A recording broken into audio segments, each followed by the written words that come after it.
إن الحمد لله نحمده ونستعينه ونستغفره ونؤمن به ونتوكل عليه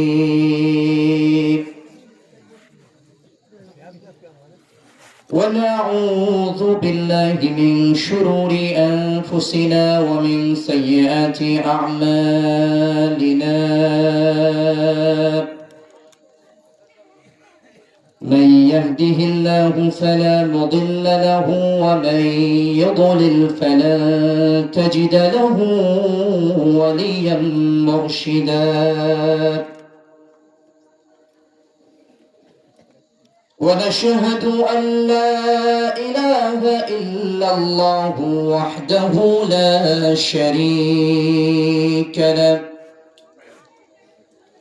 ونشهد أن سيدنا ومولانا محمدا عبد الله ورسوله الذي بعثه وطرق الإيمان قد عفت آثارها وخبت أنوارها وهنت أركانها وجهل مكانها فشيد صلوات الله عليه وسلامه من معالمها ما عفا وشفى من العليل في تأييد كلمة التوحيد من كان على شفا وأظهر كنوز السعادة لمن قصد أن يملكها وأوضح سبيل الهداية لمن أراد أن يسلكها أما بعد فأعوذ بالله من الشيطان الرجيم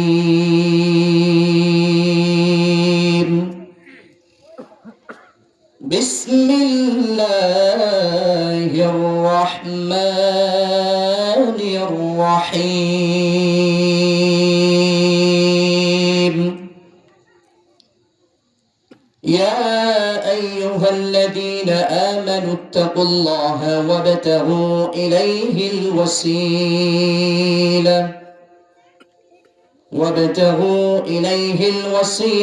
وجاهدوا في سبيله لعلكم تفلحون صدقت يا رب العالمين.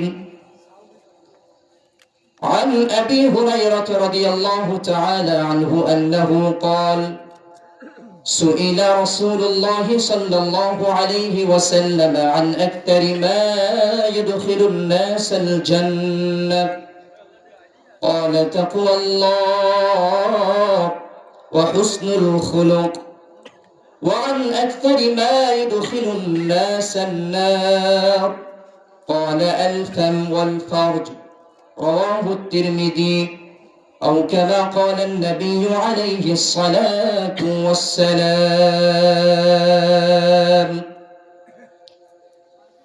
إن الله وملائكته يصلون على النبي يا أيها الذين آمنوا صلوا عليه وسلموا تسليما درود إبراهيم পাঠ করুন اللهم صل على محمد وعلى آل محمد كما صليت على إبراهيم وعلى آل إبراهيم إنك حميد مجيد اللهم بارك على محمد وعلى آل محمد كما باركت على إبراهيم وعلى آل إبراهيم إنك حميد مجيد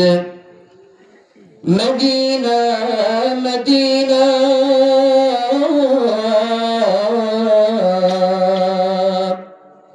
मोमिनों की गुनगुना है दीदारे मदीना आशिकों की तमन्ना है बलगल उला बिकमालिही कशफ दुजा बिजमालिही हसनत जमीअ खिसालिही सल्लू अलैहि व आलिही।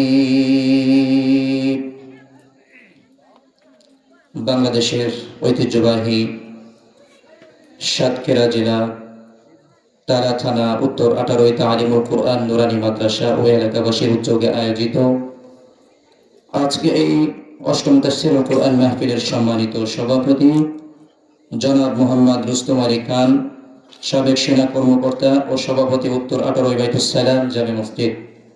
আল্লাহ তাআলা আমাদের সভাপতি সাহেবের নেক হায়াত দান করুন, মৃত্যুর আগ পর্যন্ত ঈমানের সাথে ইসলামের পথে চলার তৌফিক দান করুন।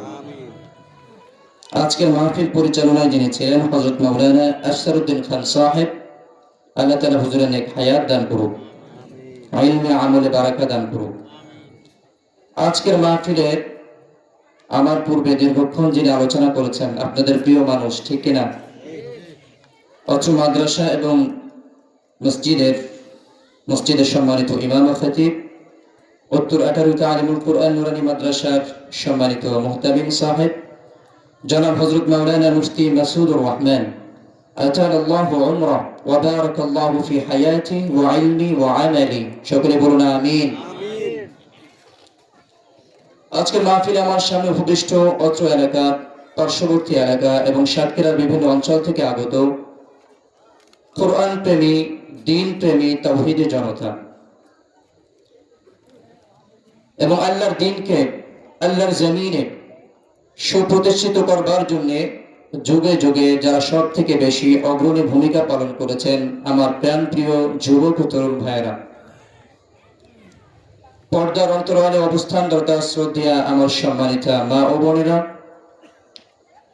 আমরা সর্বপ্রথমে আল্লাহ সুবহানাহু ওয়া তাআলার দরবারে শুকরিয়া জ্ঞাপন করছি যে মহান আল্লাহ সুবহানাহু ওয়া তাআলা আমাদেরকে এই সুন্দর আয়োজনে নান্দনিক পরিবেশে জান্নাতি মেলায় শামিল হওয়ার তৌফিক দান করেছেন। এজন্য আমরা আমাদের হৃদয়ের সবটুকু ভালোবাসা, আবেগ, অনুভূতিকে উজাড় করে দিয়ে উচ্চ কণ্ঠে কালিমাতুশ শুকর আদায় করি, বলি আলহামদুলিল্লাহ। আর জোরে বলি আলহামদুলিল্লাহ। আপনারা কি ঘুমিয়ে গিয়েছেন? সাতক্ষীরার মানুষ কি ঘুমানোর মানুষ না? তাহলে সাতক্ষীরার মানুষের আওয়াজ এমন হলে তো চলবে না। সাতক্ষীরার মানুষের আওয়াজ সিংহের আওয়াজ, ঠিক কিনা? কারণ এই সাতক্ষীরার মাটি ইসলামী আন্দোলনের ঘাঁটি, ঠিক কিনা? ইসলামের বিরুদ্ধে, কোরআনের বিরুদ্ধে যখন যে নাস্তিক আওয়াজ তুলেছে, তার বিরুদ্ধে সর্বপ্রথম যে অঞ্চলের মানুষগুলি আওয়াজ তুলেছে তার মধ্যে অন্যতম হলো সাতক্ষীরার মানুষ, ঠিক কিনা? তাহলে এই সাতক্ষীরার মানুষের আওয়াজ হবে সিংহের মতো। কিসের মতো? সিংহের মতো। তবে এখন একটু ক্ষুধা লেগেছে, যার কারণে আওয়াজ একটু কম, ঠিক না? লাগে নাই? বিশ্বাস করবো না তো, লাগে নাই? অবশ্যই লাগছে। আপনারা অনেকে আছেন এখানে মাগরিব থেকে আলোচনা শুনছেন, আছেন না? দেখি একটু আমাদের বাপজানদেরকে একটু দেখি, কে কে মাগরিবের পর থেকে আলোচনা শুনছেন? আল্লাহ কবুল করুক, আল্লাহ তাআলা কবুল করুক। এই বসাটাকে আল্লাহ তাআলা নাজাতের ওসিলা বানায় দিক। এশার পর থেকে কারা কারা দেখি একটু? আল্লাহু আকবার। আল্লাহ কবুল করুক, হাত নামান। আল্লাহ তাআলা বেশি বেশি কোরআনের এই মেলায় আপনাদেরকে শামিল হওয়ার তৌফিক দান করুন। আর এদিকে কি জিজ্ঞেস করবো, আপনারা কখন থেকে? এশার পর থেকে? অনেকে আছেন এশার পর থেকে, তাই না? যারা দাঁড়িয়ে আছেন তারা এশার পর থেকে না, কিছুক্ষণ আগে, ঠিক না? আল্লাহ তাআলা সবাইকে কবুল করুক, ইসলামের জন্য কবুল করুক, কোরআনের জন্য কবুল করুক। সকলে বলুন আমিন। আচ্ছা, থাকবেন কতক্ষণ? সারা রাত? না, রাত তো অনেক বড়। সারা রাত আপনারা থাকবেন, তাই না? আল্লাহ তৌফিক দান করুক। বেশিক্ষণ থাকবো না। আলোচনা যা হওয়ার হয়ে গিয়েছে। এখন আমাদেরকে হুজুরের আলোচনার উপর আমল করতে হবে, ঠিক না? দীর্ঘ 2 ঘন্টা আলোচনা করেছেন, আল্লাহ তাআলা দিয়েছেন হুজুরকে, পারেও, তাই না? আমরা আরো একবার ওই আল্লাহ সুবহানাহু ওয়া তাআলা দরবারে শুকরিয়া জ্ঞাপন করছি, বলছি আলহামদুলিল্লাহ। দরুদ ও সালাম পেশ করছি সর্বকালের, সর্বযুগের সর্বশ্রেষ্ঠ মহামানব, আপনার আমার প্রিয় নবী, নবীদের নবী, সাইয়্যিদুল আম্বিয়া, ইমামুল আম্বিয়া মুহাম্মদুর রাসূলুল্লাহ সাল্লাল্লাহু আলাইহি ওয়াসাল্লামের প্রতি, যিনি আমাদেরকে তাওহীদের সুমহান দীক্ষা দিয়েছেন, শিরক আর বিদআতের ব্যাপারে আমাদেরকে সুস্পষ্ট সতর্ক করেছেন। আল্লাহুম্মা সাল্লি ওয়া সাল্লিম ওয়া বারিক আলাইহি। সম্মানিত উপস্থিতি, গোটা বাংলাদেশ এখন স্তব্ধ হয়ে গিয়েছে, ঠিক না? 10 সেকেন্ডের ঝাঁকুনিতে বাংলাদেশ এখন স্তব্ধ, ঠিক না? আপনারা গ্রামগঞ্জের মানুষ ততটা ফিল করতে পারেন নাই। ঢাকায় যারা আছে জিজ্ঞেস করেন, বিগত 1 সপ্তাহ কয়েক তো নামাজ পড়েছো, যারা বিগত বছরে 1 ওয়াক্ত নামাজ পড়ে তারাও বলতে বাধ্য হবে যে 5 ওয়াক্ত পড়তে পারি নাই, তবে প্রতিদিন 1-2 ওয়াক্ত পড়ছি, ঠিক না? ওই ভূমিকম্পের সময় যারা ঢাকাতে ছিলেন অবস্থা দেখছেন না? হ্যাঁ, আল্লাহ তাআলা আমাদেরকে রিমাইন্ডার দিচ্ছেন।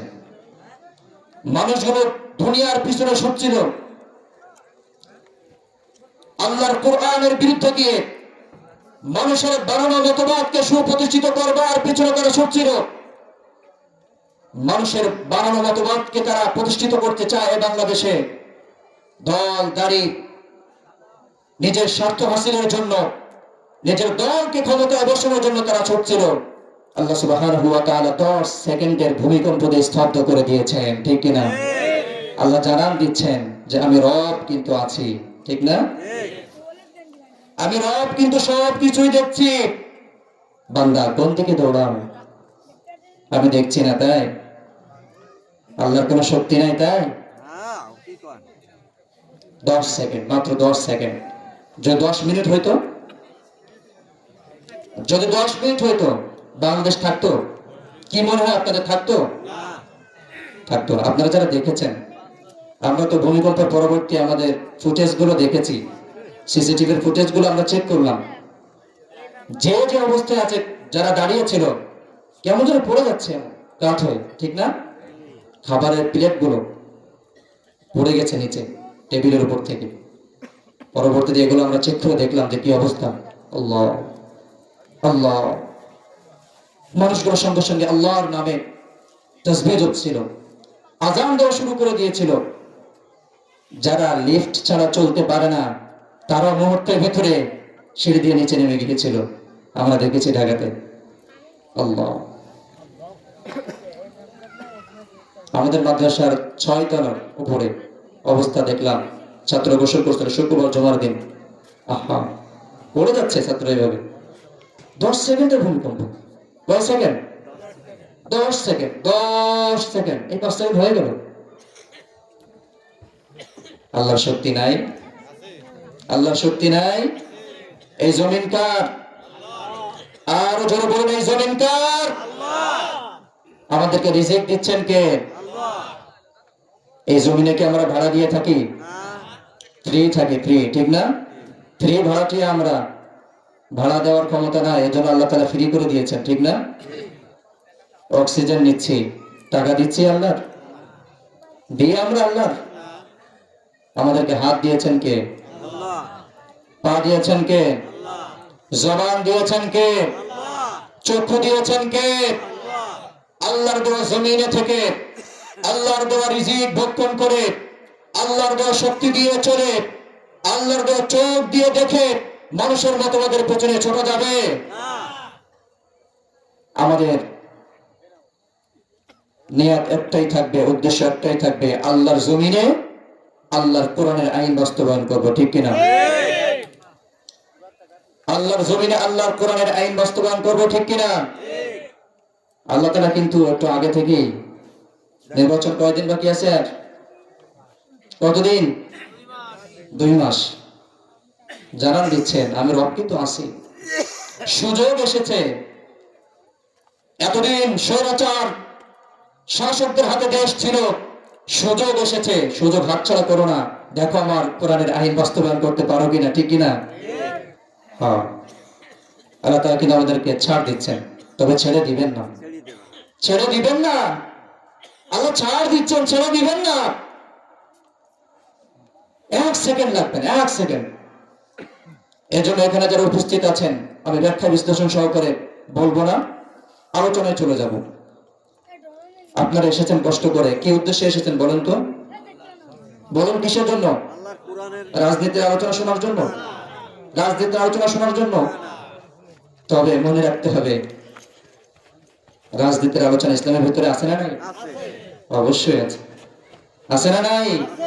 অবশ্যই আছে। এই কোরআন আল্লাহ তাআলা আমাদেরকে দিয়েছেন শুধু খতম পড়ে খাওয়ার জন্য, শুধু মৃত্যুর পরে তিলাওয়াতের জন্য? মৃত্যুর পরে তিলাওয়াতের জন্য দিয়েছেন, তবে এই কোরআন আমাদেরকে দিয়েছেন কোরআন অনুযায়ী দেশ চালানোর জন্য, ঠিক কিনা? সংক্ষেপে বুঝে নেবেন, সহজে বুঝে নেবেন। আল্লাহ সুযোগ দিয়েছেন, কোরআনের পক্ষে না গিয়ে কোরআনের বিপক্ষে যদি যান, 10 সেকেন্ডের ভূমিকম্পে বাংলাদেশ স্তব্ধ হয়ে গিয়েছে। আল্লাহ তাআলা 10 মিনিট যদি ভূমিকম্প দেন, এ বাংলাদেশ তছনছ হয়ে যাবে। খেয়াল রাখবেন, সতর্ক হয়ে যান, সতর্ক হয়ে যান। আল্লাহ তাআলা আমাদেরকে কোরআনের সাথে চলা তৌফিক দান করুন। কোরআনের আইন এ বাংলার জমিনে প্রতিষ্ঠিত করবার তৌফিক আল্লাহ সুবহানাহু ওয়া তাআলা আমাদেরকে দান করুন। এমন দলের পিছনে ছুটবেন যে দলের মতবাদ হলো আল্লাহর মতবাদ, ঠিক কিনা? যে দল চায় আল্লাহর কোরআন বাস্তবায়ন করব, আল্লাহর কোরআন যেটাকে হালাল করেছে দেশে সেটাকে হালাল করব, যেটাকে হারাম করেছে সেটাকে আমরা হারাম হিসাবে বর্জন করব। সব নিয়মকানুন চলবে কোরআন অনুযায়ী, ঠিক কিনা? বিচার চলবে কোরআন অনুযায়ী, ঠিক কিনা? সংক্ষেপে আপনাদেরকে একটু টাচ দিয়ে গেলাম যে আমরা আল্লাহর জমিনে থাকি আর আল্লাহ চায় তার কোরআন প্রতিষ্ঠিত হোক, তাহলে আল্লাহর জমিনে থেকে আল্লাহর আইন প্রতিষ্ঠিত করতে হবে। সেই দলের পিছনে যেন আমরা ছুটি, আমাদের সব কিছুর জন্য সেটাই হয়। ঠিক আছে তো ইনশাআল্লাহ? ঠিক আছে তো ইনশাআল্লাহ? আর সর্বোপরি আমরা দোয়া করব, যে দল ক্ষমতায় যায় যাক, তারা যেন একটু সাবধান হয়ে যায়, পূর্বের থেকে যেন একটু শিক্ষা নেয়, ঠিক কিনা? যে দল যাবে যাক, আল্লাহর কোরআন ফলো করে যেন তারা চলে। বেশি দিন আগে তো যেতে হবে না, মাত্র 1.5 বছর, না 1.5 বছর আগের কিছু স্মৃতি, কিছু কাজ যদি তারা লক্ষ্য করে, ইতিহাস থেকে তাদেরকে শিক্ষা নিতে হবে। মনে রাখতে হবে বাংলাদেশের মানুষ অসচেতন নয়। যারাই ক্ষমতা যাবেন ইসলামের নিয়ম অনুযায়ী, কোরআনের নিয়ম অনুযায়ী দেশ চালাবেন, তাহলে জনগণ আপনাদের সাথে থাকবে, ঠিক না? জনগণ আপনাদের সাথে থাকবে। একটা সময় বাংলাদেশের নাম কি বাংলাদেশ ছিল? না, পাকিস্তান ছিল। কত দূরে না, 1.5 বছর আগে কি বাংলাদেশের নাম বাংলাদেশ ছিল? ছিল, কিন্তু বাংলাদেশ মানে হাসিনা। এই বাংলাদেশ মানে কি? একটা হাসিনা। বাংলাদেশ কিসের বাংলাদেশ? হাসিনার দেশ। নিয়ম চলবে কি দল? আওয়ামী লীগ। ঠিক আছে, তোমার জন্য পথ সহজ। কোন দলের লোক? বিরোধী দলের লোক বা অন্যান্য দলের লোক? না, চলতো না। নিয়ম নীতি সব কিছুতেই তাদের কার্যকলাপ ছিল, তাদের শক্তি ছিল, সবকিছু তাদের ছিল। এর বিপরীতে যারাই কথা বলেছে তাদের জবানকে স্তব্ধ করে দেওয়া হয়েছে, ঠিক কিনা? আল্লাহ তাআলা মুহূর্তের ভিতরে কি করে দিলেন, চিত্র পরিবর্তন হয়ে গেল, ঠিক না? মুহূর্তের ভিতরে কি করতে পারেন? একটা সময় গর্ব করে বলতো, দেশ থেকে আমাদেরকে তাড়াবে কে? পালাবো না। কি বলতো? পালাবো না। আমরাও তো চাই পালায়েন না। গিয়েছেন, ঠিক আছে, আসুন, ওয়েলকাম জানান, ঠিক না? আমরা তো চাই, আপনি ওখানে আছেন কেন? চলে আসুন, আপনার ভূমিতে চলে আসুন। আমরা তো আপনাদেরকে আহ্বান করছি, আসুন না। আমরা তো রাখতে চাই, কি ঠিক না? আপনারা কি চান? পার্শ্ববর্তী দেশে থাকুক, তাই? আপনারা চাইলে চাইতে পারেন, আমি চাই আসুক, তার ভূমিতে আসবে না? আসবে কিনা? তার তো অধিকার আছে না? তবে তার সাধারণ জায়গায় অধিকার নাই, তার অধিকার এখন জেলখানার ভিতরে, ঠিক কিনা? শুধু জেলখানার ভিতরে তা নয়, ফাঁসি কাজ। ফাঁসির কাষ্ঠে তার যেতে হবে, ঠিক কিনা? শিক্ষা নেবেন, শিক্ষা গ্রহণ করবেন ইতিহাস থেকে। আল্লাহ কি করতে পারে? আল্লাহর কাছে কোনো কিছু অসম্ভব আছে? আল্লাহর কাছে কোনো কিছু অসম্ভব আছে? আল্লাহ সব কিছু করতে পারে। এর উপস্থিতি দীর্ঘ রাত হয়ে গিয়েছে, আমি মূল আলোচনার দিকে যেতে চাই। আপনার মনোযোগ সহকারে শুনবেন তো? আচ্ছা, যদি আলোচনার ভিতর গজল না হয়, থাকবেন? থাকবেন? গজল দু একটা হবে, তাতে কি হবে, মানে ফায়দা দু একটা হবে নাকি, নাকি একটু বেশি হবে? নাকি যদি একটা আয়াত পড়ে তর্জমা হয় নাকি বেশি হবে বলুন তো? যদি একটা আয়াত পড়ে তর্জমা হয় তাহলে নাকি বেশি হবে নাকি কম হবে? হ্যাঁ, যদি আল্লাহ রাসূল সাল্লাল্লাহু আলাইহি ওয়াসাল্লাম মুখনিসৃত বাণী হাদিস পড়ে যদি তর্জমা করা হয় নাকি কম হবে নাকি বেশি হবে? বেশি হবে। গজল তো অনেক হয়েছে, ঠিক না? অনেক হয়েছে গজল, ওই একটা দুটো হবে। একটা দুটো হবে, তাই আলোচনা থাকবে মূল ফোকাস। আল্লাহ তাআলা আমাদের ইখলাস দান করুন, আমিন। আল্লাহ তাআলা আমাদেরকে ইখলাস দান করুন, আমিন।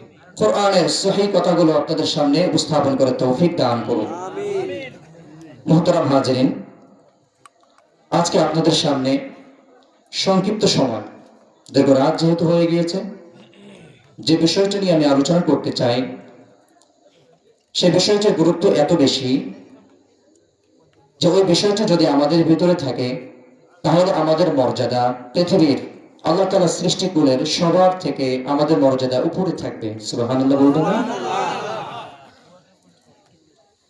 আর ওই বিষয়টি যদি আমাদের ভিতরে অনুপস্থিত থাকে, ওই বিষয়টি যদি আমাদের ভিতরে না থাকে, তাহলে আমাদের মান, আমাদের মর্যাদা, আমাদের সম্মান নিচে নামতে নামতে এতটা নিচে নামার সম্ভাবনা রয়েছে যতটা নিচে শয়তানও নামে না। নাই। তাহলে বলুন তো, যে বিষয়টা নিয়ে কথা বলবো এই বিষয়ের গুরুত্ব কম নাকি বেশি? আর আওয়াজ করে বলুন, কম নাকি বেশি? যে বিষয়টা নিয়ে কথা বলবো এই বিষয়টির নাম হলো তাকওয়া। নাম কি? আর জোরে বলুন, নাম কি? তাকওয়া। এই বিষয়ের গুরুত্ব এতটাই বেশি যে আপনি জীবনে অনেক নামাজ পড়লেন, হজ করলেন, যাকাত দিলেন, রমাদানুল মুবারকে তারাবি পড়লেন, ইতিকাফ করলেন, কুরবানি দিলেন, দুনিয়ার যত কাজ আছে, ইসলামের যত কাজ আছে সবগুলিকে আপনি করলেন, কিন্তু আপনার কাজের ভিতরে তাকওয়া নাই, আল্লাহর ভয় নাই, তাহলে পুরা জিন্দেগীর নামাজ আল্লাহর দরবারে কবুল হবে? পুরা জিন্দেগীর দান আর সাদাকা আল্লাহর দরবারে কবুল হবে? পুরা জিন্দেগীর ইবাদত আল্লাহর দরবারে কবুল হবে? হবে না। আজকে যে আপনারা দান করেছেন, অনেকে 1000 টাকা, অনেকে 500 টাকা, অনেকে 200 টাকা, অনেকে 100 টাকা, অনেকে 50 টাকা, অনেকে 10 টাকা 20 টাকা দান করেছেন না? একজন 1000 টাকা দান করলো, আর উদ্দেশ্য থাকলো এখানে যারা উপস্থিত আছে সকলে আমার নামটি জানবে, আমাকে চিনবে, এই উদ্দেশ্য যদি থাকে তাহলে তার এই দান সাদাকায় কোনো লাভ হবে? আরেকজন 10 টাকা দান করলো, হাতের ভিতরে নিয়ে কাউকে না দেখিয়ে, যে মানুষ দেখবে কোনো অল্প টাকা, আমি আল্লাহ তাআলার জন্য দান করলাম, তাহলে ওই 1000 টাকার চেয়ে 10 টাকার দাম আল্লাহর দরবারে বেশি হবে, ঠিক কিনা? তাহলে যে বিষয়টি নিয়ে কথা বলবো এই বিষয়ের গুরুত্ব কম নাকি বেশি? বেশি। কম নাকি বেশি? বেশি। মুহতারাম হাজিরিন, সাইয়্যিদুল মুহাদ্দিসিন আবু হুরায়রা রাদিয়াল্লাহু তাআলা আনহু থেকে হাদিস বর্ণিত হয়েছে, سئل رسول الله صلى الله عليه وسلم عن أكثر ما يدخل الناس الجنة قال تقوى الله وحسن الخلق।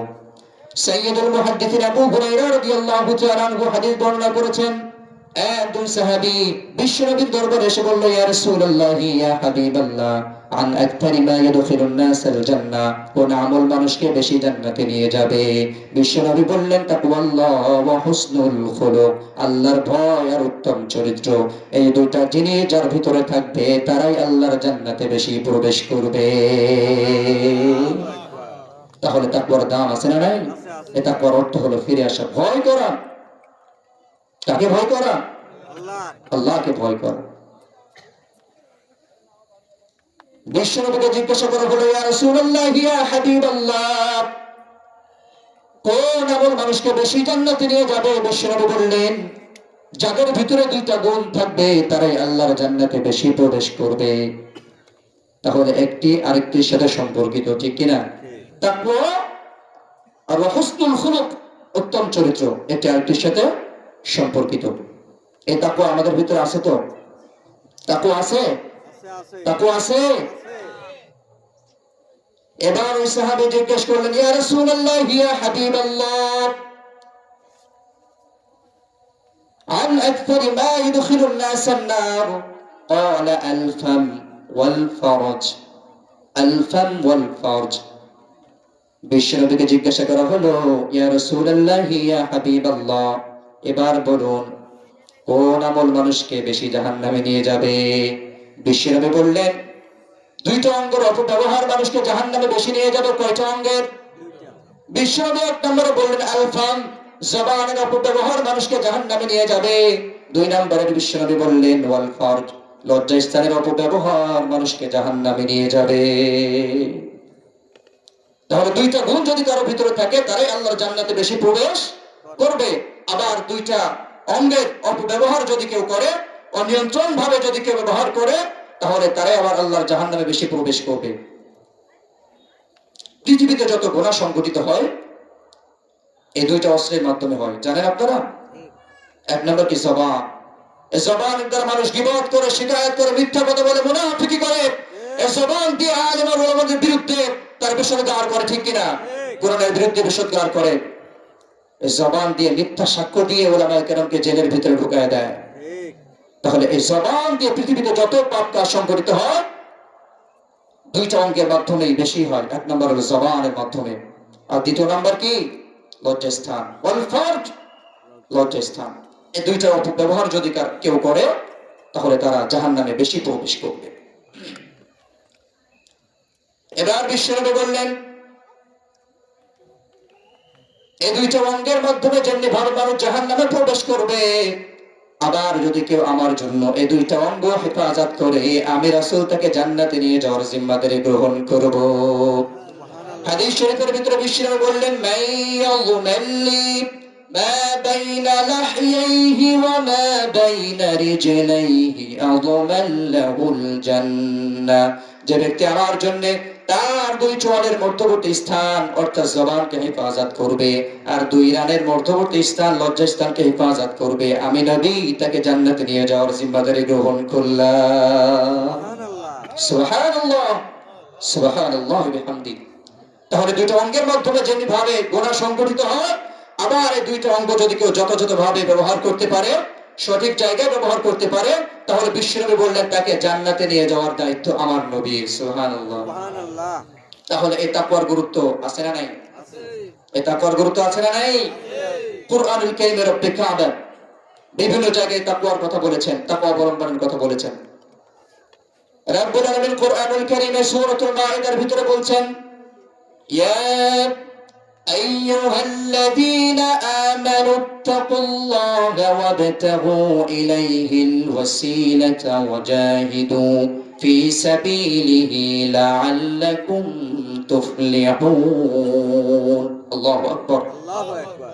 আল্লাহ তাআলা বললেন, হে ঈমানদারেরা, যারা বিশ্বাস করেছো, যারা ঈমান এনেছো, ইত্তাকুল্লাহ, কাকে ভয় করো? আল্লাহকে ভয় করো। রব্বুল আলামিন বললেন তিনটা কাজ যদি তোমরা করতে পারো তাহলে তোমরা সফল কাম হয়ে যাবে। প্রথম নম্বরে বললেন ইত্তাকুল্লাহ, কাকে ভয় করতে হবে? আল্লাহ। আল্লাহকে ভয় করতে হবে। ওয়াবতাগু ইলাইহিল ওয়াসিলা, আর আল্লাহর কাছে নৈকট্য লাভের পন্থা তালাশ করতে হবে। তৃতীয় নম্বরে আল্লাহ তাআলা বললেন ওয়াজাহিদু ফি সাবিলিহি, কার রাস্তায় জিহাদ করতে হবে? আল্লাহর রাস্তায় জিহাদ করতে হবে। এই তিনটা কাজ যদি তোমরা করতে পারো লাআল্লাকুম তুফলিহুন, তবেই তোমরা সফল কাম হয়ে যাবে। সুবহানাল্লাহ। তাহলে আল্লাহ তাআলা প্রথম নম্বরে বললেন ইত্তাকুল্লাহ, আল্লাহকে ভয় করতে হবে। ওয়াবতাগু ইলাইহিল ওয়াসিলা, আল্লাহ তাআলার নিকট নৈকট্য লাভের পন্থা তালাশ করতে হবে। ওয়াজাহিদু ফি সাবিলিহি, আর আল্লাহর রাস্তায় জিহাদ করতে হবে। লাআল্লাকুম তুফলিহুন, তবেই তোমরা সফল কাম হয়ে যাবে। আমরা মোটামুটি তাকওয়া অবলম্বন করি, আল্লাহ তাআলার নিকট নৈকট্য লাভের পন্থা আমরা তালাশ করি। তো ওয়াজাহিদু, জিহাদ কি আমরা করি? আমরা কি জিহাদ করি? কে বলতে পারবো যে আপনারা জিহাদ করেন? কেউ আছেন এখানে জিহাদ করেন? তবে জিহাদ নফল, সুন্নাত নাকি ফরজ? জিহাদ করা কি বলুন? তবে সময় উপযোগী, সময় হিসেবে জিহাদ কখনো বা ফরজ হয়ে যায়, ঠিক না? জিহাদ করা ফরজ। যখন কোরআনের বিরুদ্ধে কেউ কথা বলবে, আল্লাহর কোরআনুল কারীমের বিরুদ্ধে কেউ সোচ্চার হবে, আল্লাহর কোরআনের সূরা নিয়ে যে ব্যঙ্গ করবে, তার বিরুদ্ধে জিহাদ করা ফরজ কি ফরজ না বলুন? ইতিমধ্যে আপনারা লক্ষ্য করেছেন বর্তমান যে বিষয়টি চলছে বাংলাদেশে, ঠিক না? আবুল সরকার বাউল শিল্পী, কি শিল্পী? বাউল। কি শিল্পী? অনেকে আবার একটু ওই ব্যাখ্যা করেছে, হ্যাঁ, 3টা অক্ষরে তো একটা অক্ষরকে বাদ দিতে বলেছে, মাঝখানে অক্ষরটা বাদ দাও, তাহলে যে শিল্পী হয় ওই শিল্পী। সে কি বলেছে? আল্লাহর কোরআনের একটি সূরা, সর্বশেষ সূরা সূরাতুন নাস ব্যঙ্গ করেছে। দেখেছেন আপনারা? দেখেছেন? আল্লাহ তাআলা বিভিন্ন সময় বিভিন্ন ভাবে বিভিন্ন ভঙ্গিতে আয়াত নাযিল করেছেন বিশ্বনবীর মাধ্যমে। ওহী গায়রে মাতলু দান করেছেন, সেটাকেও সে ব্যঙ্গ করেছে, উপহাস করেছে। তাকে আইনের মাধ্যমে গ্রেফতার করা হয়েছে। গ্রেফতার করার পরে আমরা যারা মোটামুটি ইমানদার আছি, আমরা তো খুশি হয়েছি। তবে আমাদের মতো কিছু মানুষ, তারা মুসলমান ইমানদার দাবি করে, তারা আবার তার পক্ষে গিয়েছে। কি করেছে? পক্ষে গিয়েছে। কিভাবে পক্ষে গেল? এই পক্ষের ভিতরে, এই দলের ভিতরে উলামা কেরামরাও আছে কিছু। বাবা। তারা বিভিন্ন দলের নাম দিয়ে তাদের কাছে একজন বাউল প্রিয়, কিন্তু তাওহীদি জনতা তাদের কাছে প্রিয় না। আছে না এমন উলামা কেরাম? আলাদা একটি দল আছে বাংলাদেশে, তারা বাউলদের পক্ষ নিচ্ছে আর তাওহীদি জনতার বিপক্ষে যাচ্ছে। আবার এক শ্রেণীর মানুষ বলছে বাউল আবুল সরকার সে আন্দোলনের সময়, জুলাই বিপ্লবের সময় স্ট্যাটাস দিয়েছিল ছাত্র জনতার পক্ষে, এজন্য তার পক্ষ নিলাম। আমরা কি তার কাছ থেকে স্ট্যাটাস কর্জ করে নিয়েছিলাম যে পরিশোধ করতে হবে? চিৎকার করে বলুন, আমরা কি কর্জ নিয়েছিলাম যে পরিশোধ করতে হবে? ওর মতো বাহুল যদি স্ট্যাটাস না দেয় তো আমাদের কোনো কিছু যায় আসবে? কিন্তু কোরআনের বিরুদ্ধে কথা বলে, ইসলামের বিরুদ্ধে কথা বলে, কোরআনের সূরা নিয়ে ব্যঙ্গ করে, তার পক্ষে কেন আওয়াজ উঠবে? ঠিক কিনা? যেই হোক, তার পক্ষে আমরা নই। আমরা ইসলামের পক্ষে, আল্লাহর পক্ষে, ইমানদারের পক্ষে, ঠিক তো? তাওহীদ জনতার পক্ষে আমরা আছি ইনশাআল্লাহ, থাকবো তাওহীদ জনতার পক্ষে আমরণ, ঠিক কিনা? তাহলে আলোচনা করতেছিলাম যে আল্লাহ সুবহানাহু ওয়া তাআলা কোরআনুল কারীমের বিভিন্ন জায়গায় তাকওয়ার কথা বলেছেন, কারণ তাকওয়ার গুরুত্ব আল্লাহর কাছে অনেক বেশি। আল্লাহ সুবহানাহু ওয়া তাআলা কোরআনুল কারীমের বিভিন্ন জায়গায় এই তাকওয়া নিয়ে কথা বলেছেন, কারণ তাকওয়া যদি আপনার আমার ভিতরে না থাকে, তাহলে আমরা যে ইবাদতই করি না কেন, আমাদের ইবাদতগুলি আল্লাহর দরবারে কবুল হবে না। রব্বুল আলামিন কোরআনুল কারীমের ভিতরে বলেছেন, ইয়া আইয়ুহাল্লাযীনা আমানুত্তাকুল্লাহা হাক্কা তুকাতিহি ওয়া লা তামুতুন্না ইল্লা ওয়া আনতুম মুসলিমুন। আল্লাহু আকবার। আল্লাহ বলে, হে ঈমানদাররা, ইত্তাকুল্লাহ, আল্লাহকে ভয় করো, হাক্কা তুকাতিহি, ভয় করার মতো ভয় করো, ওয়া লা তামুতুন্না ইল্লা ওয়া আনতুম মুসলিমুন, আর খাঁটি মুসলমান না হয়ে মৃত্যুবরণ করো না। ঘোষণা কার? ঘোষণা কার? আল্লাহ। তাহলে তাকওয়া যদি না থাকে, খাঁটি মুসলমান ইমানদার দাবি করা যাবে?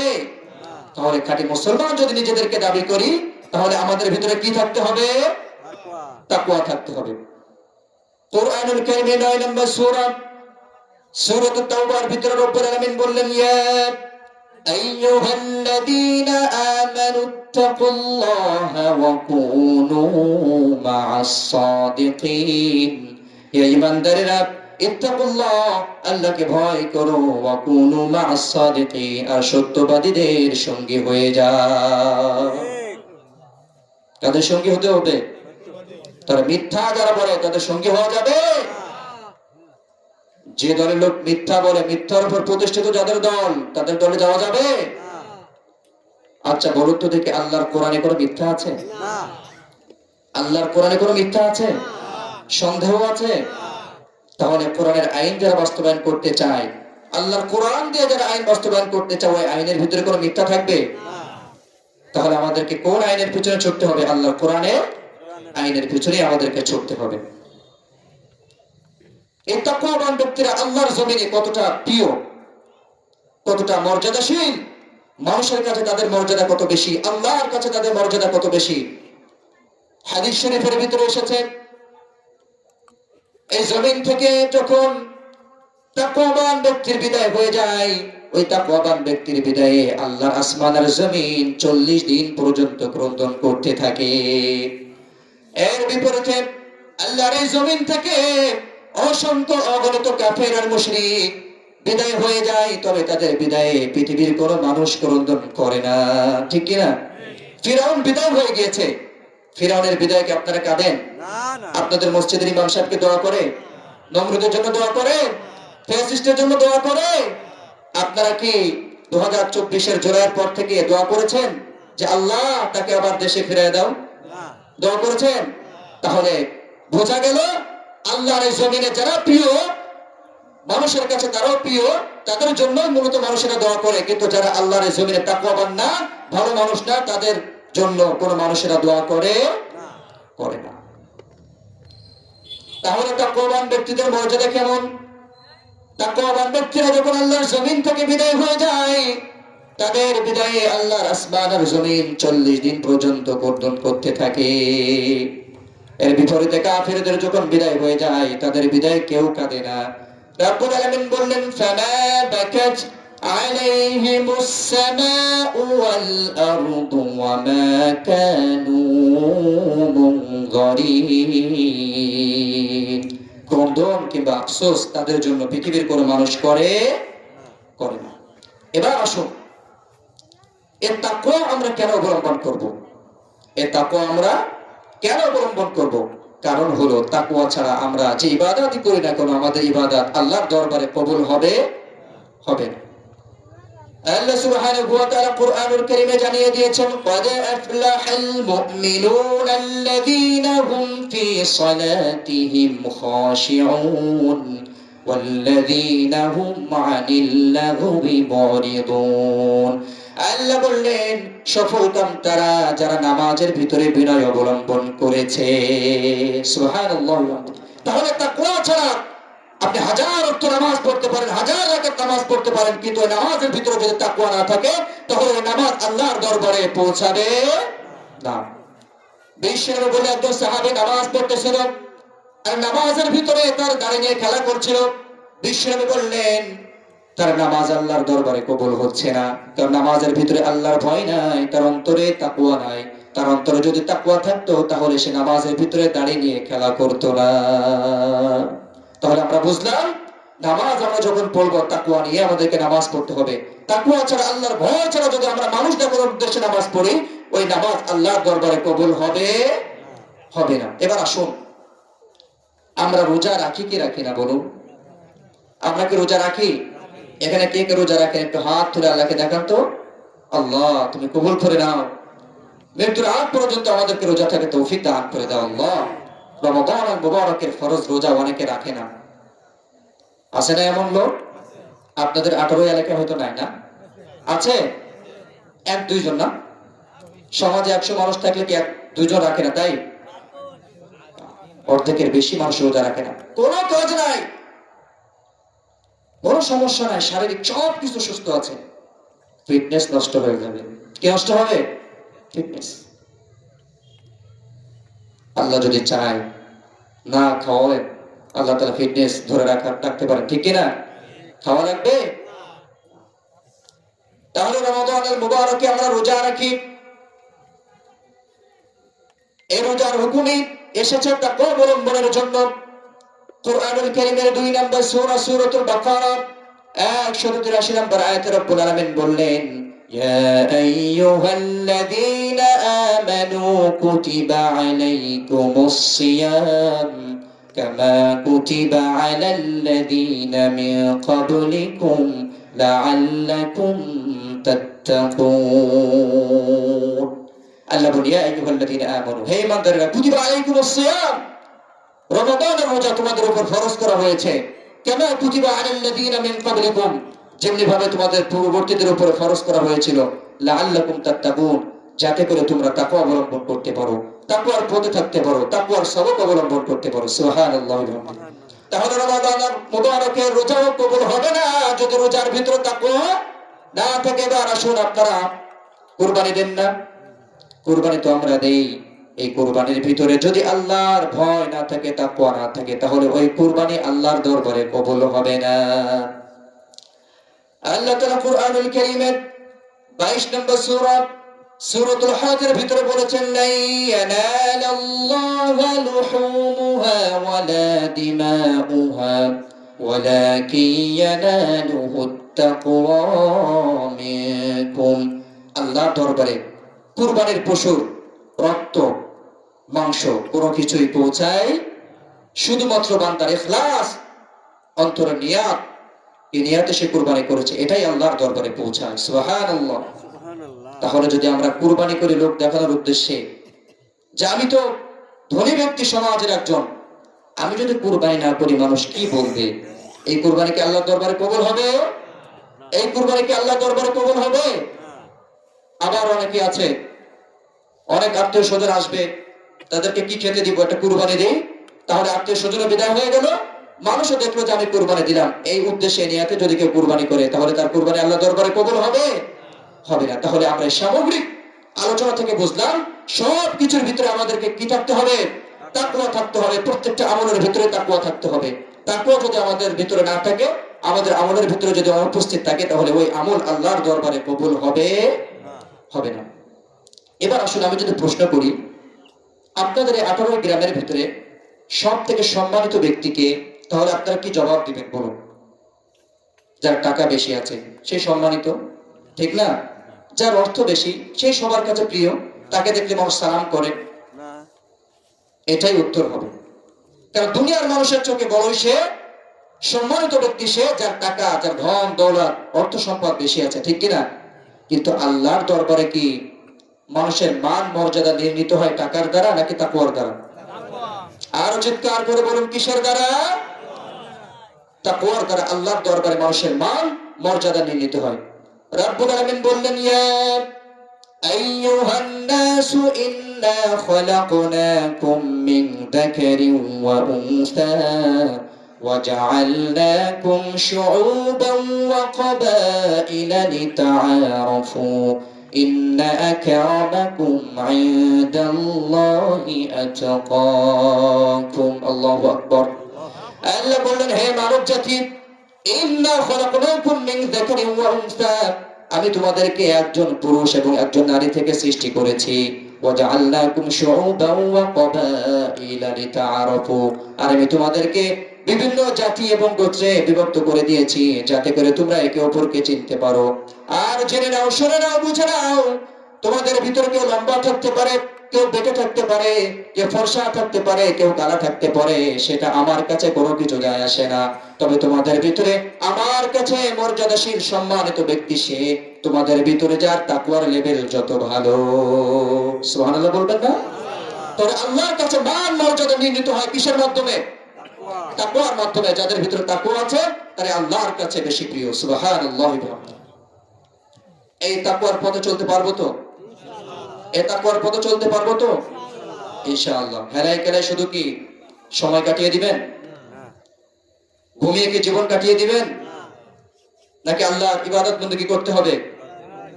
আল্লাহর ইবাদত বন্দেগী করার দরকার আছে না নাই? আছে। এ রাত কি কেটে যাবে ঘুমে অলসে, এ রাত কি কেটে যাবে ঘুমে অলসে, তুমি কি জানবে না তোমার নিজেকে প্রভুকে, এ রাত কি কেটে যাবে ঘুমে অলসে, রাত কি কেটে যাবে ঘুমে অলসে, তুমি কি কাঁদবে না অশ্রু ফেলে, তুমি কি চাইবে না দুহাত মেলে, তুমি কি কাঁদবে না অশ্রু ফেলে, তুমি কি চাইবে না দুহাত মেলে, তুমি কি জানবে না মহাগ্রন্থ হৃদয় ঢেলে, এ রাত কি কেটে যাবে ঘুমিয়ে অলসে, রাত কি কেটে যাবে ঘুমিয়ে অলসে, সিজদায় নত হও অশ্রু ফেলো, আল্লাহর শরণে হৃদয় গড়ো, সিজদায় নত হও অশ্রু ফেলো, আল্লাহর শরণে হৃদয় গড়ো, মন খুলে সব ব্যথা বলো প্রভুকে, বলো প্রভুকে, এ রাত কি কেটে যাবে ঘুমে অলসে, রাত কি কেটে যাবে ঘুমে অলসে, তুমি কি জানবে না তোমার নিজেকে প্রভুকে, এ রাত কি কেটে যাবে ঘুমে অলসে, এ রাত কি কেটে যাবে ঘুমে অলসে। তাহলে আমরা যা কিছু করব কার জন্য করব? আল্লাহর জন্য করব, ঠিক কিনা? আল্লাহকে রাজি খুশি করা আমাদের কি থাকবে? উদ্দেশ্য থাকবে। এবার আসলে আমরা আলোচনা শুনলাম তাকওয়া ছাড়া নামাজ কবুল হয় না, তাকওয়া ছাড়া হজ করলে হজ আল্লাহর দরবারে কবুল হয় না, তাকওয়া ছাড়া যদি আমরা রোজা রাখি ও রোজা আল্লাহর দরবারে মাকবুল হয় না, আবার তাকওয়া ছাড়া যদি আমরা কুরবানি করি ওই কুরবানিও আল্লাহর দরবারে কবুল হবে না। এবার আসুন তাকওয়া কাকে বলে? তাকওয়া কাকে বলে? আপনাদের মনে হয় ভালো লাগছে না আলোচনা, তাই না? লাগতেছে? আলোচনা যদি এমন হইতো এখান থেকে 5 মিনিট, আরেক জায়গা থেকে 5 মিনিট, আসমানের উপরে মাটির নিচে, তাহলে ভালো লাগতো, তাই না? আপনারা কি আলোচনা শেষে বলতে পারবেন কোন বিষয়ে আলোচনা হয়েছে? আগামীকাল সকালেই আপনাদের এলাকায় আলোচনা হবে যে গতকাল মাহফিলে কি আলোচনা হয়েছে, প্রধান বক্তা এসেছিল, ছোটখাটো বক্তা, দেখে তো পছন্দ হয়নি, কি আলোচনা করেছে, এরকম কথা উঠবে না? এমনিতেই ছোট বক্তা, দেখতে ছোট, সব ছোট, এলে মামুল নাই, এরপরে যদি কিছু বলতে না পারে মান সম্মান থাকবে? ঢাকা থেকে এ পর্যন্ত আসা যে একটা পরিশ্রম, এটা ওঠাতে হবে না? অবশ্যই। এজন্য মুহতারাম হাজিরিন, আপনাদেরকে বিনীত ভাবে আমি আবদার করব, যেখানে আলোচনা শুনতে যাবেন নিয়ত থাকবে বিষয়বস্তুর উপরে, একটা বিষয়ের উপর আলোচনা শুনবো, দোয়া করবেন আল্লাহ হুজুর যেন এমন আলোচনা করে যা থেকে আমরা কিছু শিক্ষা গ্রহণ করতে পারি, কিছু বলতে পারি কোন বিষয়ে আলোচনা হয়েছে। দেখুন আল্লাহ কুরআন আর হাদিস দিয়ে যদি আলোচনা করা হয় এর বাইরে কোনো কিছু লাগে? আর লাগে? তাহলে গান বাজনা ডান্স এগুলো লাগবে আলোচনার ভিতরে? কোরআনের মঞ্চটাকে নষ্ট করে ফেলেছে আউল বাউল না মিলে, ঠিক না? তো গজল না গাইলে, তো ভঙ্গিমা না দিলে মনে আলোচনা হয় না। এই মানসিকতা চেঞ্জ করুন,